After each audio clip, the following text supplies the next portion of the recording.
The amendments to the Future of Financial Advice reforms recently announced by the government has sparked a lot of discussion around what the resulting implications for the industry might be. Brad Fox, Chief Executive of the Association of Financial Advisors, is with me today to talk about this subject. Welcome, Brad. G'day, Darren. How are you? Very well, thanks. So maybe we should start with just having a chat about why the amendments had to be made to the original FOFA announcement in the first place. Well, where to begin with that? Certainly there was some regulatory overreach in the first cut of FOFA. Our opposition to elements of FOFA is well known. We stated areas that we thought didn't meet the intent of FOFA when it was first put in place.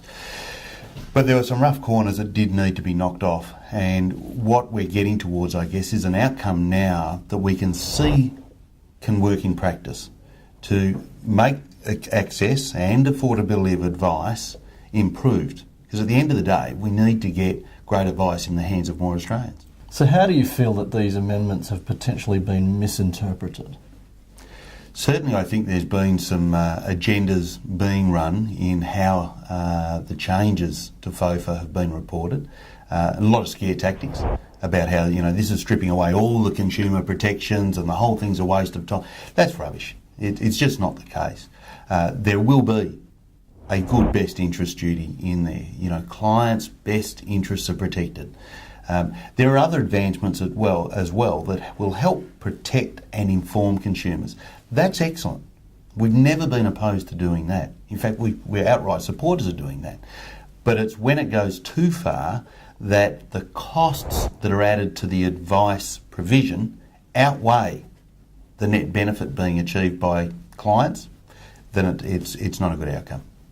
So what are your views on the removal of the opt-in and the fee disclosure requirements?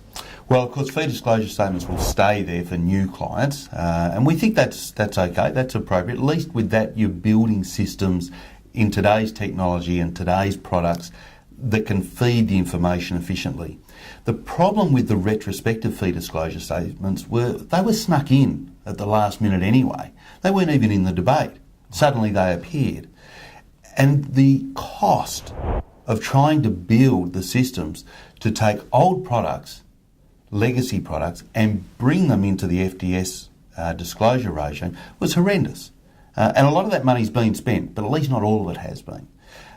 The other part, I guess, around FDSs too, is the early experience of our members in providing FDSs is negligible feedback from clients.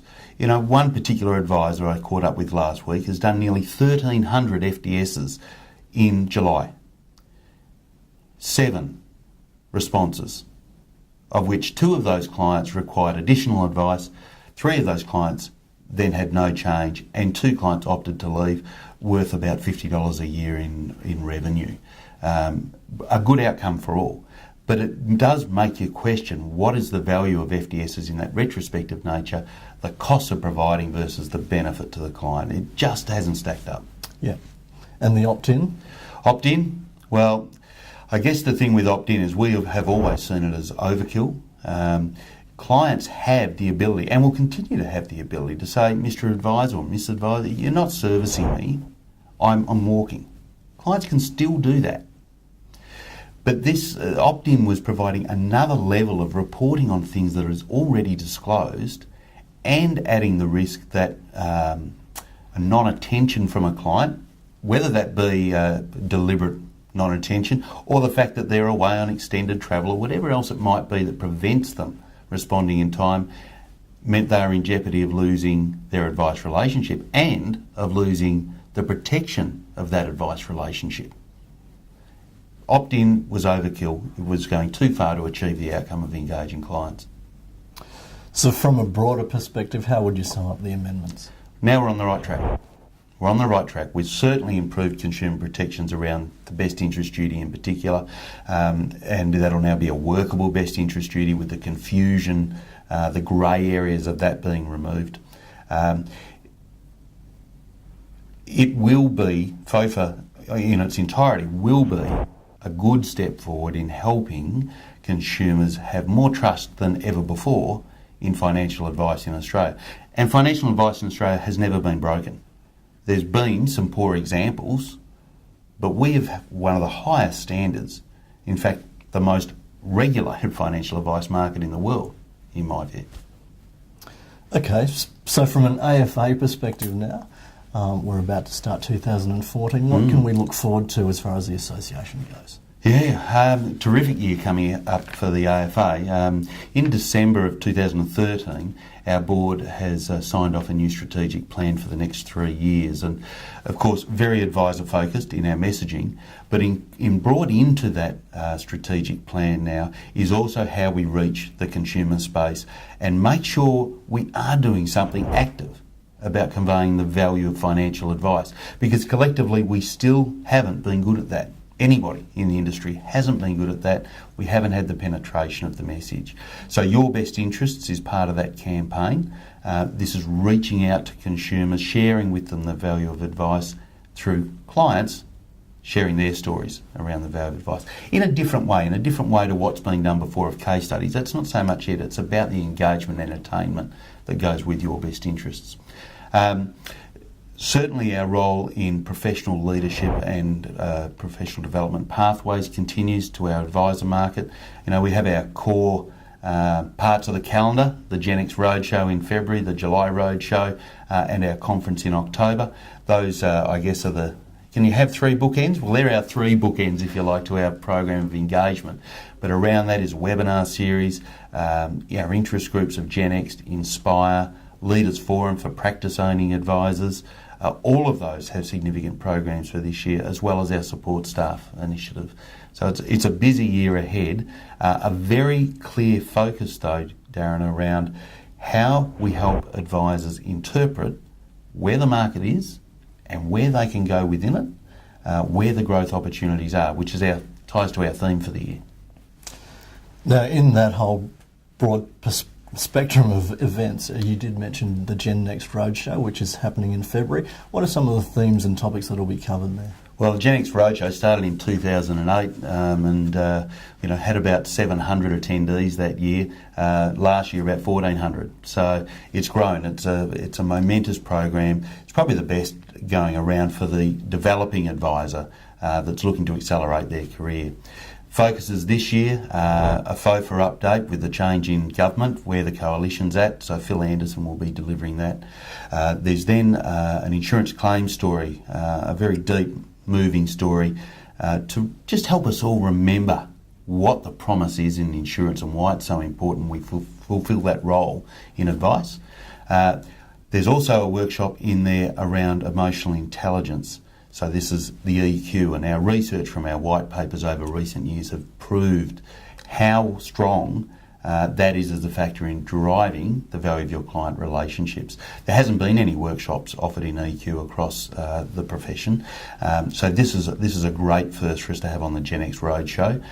We have a session there focused on investment, looking at how we get the volatility out and increase the certainty of returns to our clients. And there's a piece I'm delivering in there as well around innovation, which we'll talk about more in a moment, I'm sure. And we also have 2 of our award winners. So we have Ravi Agal, who was the Rising Star winner last year, and Anne Graham, who was the Excellence in Education winner. And we'll be workshopping with them, led by Nick Hakes from Campus AFA. What is it they're doing? What's the things making the difference that has helped them win the award? There's nothing stronger than learning from your own peers. You know, they're on the same journey, they're doing the similar stuff.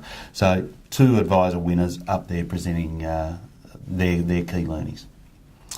Yes, you just touched on Innovate, and that's the main theme around the AFA for 2014. Can you tell us a little bit about what that will entail as well?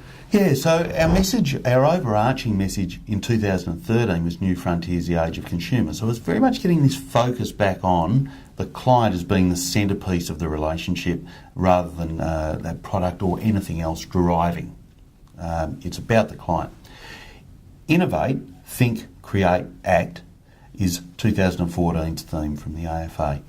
This is about not relying on product innovation, which has been it's an ongoing thing that'll happen every year in some shape or form, but how do you innovate how you deliver your advice? how do you bring additional value into the advice relationship? How do you make it easier to do business with you? Increase the ability you have to have convenience in how you conduct your business with your clients.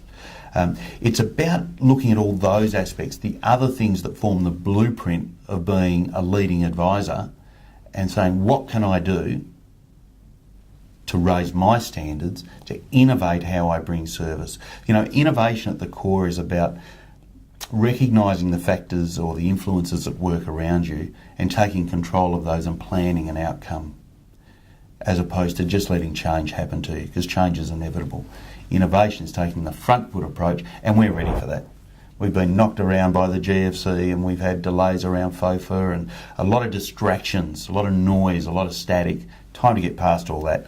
Innovate is about focusing purely on the future. How are you going to do it better? All right, sounds like a really busy 2014. Thanks for your time today, Brad. Thanks, Darren. Cheers.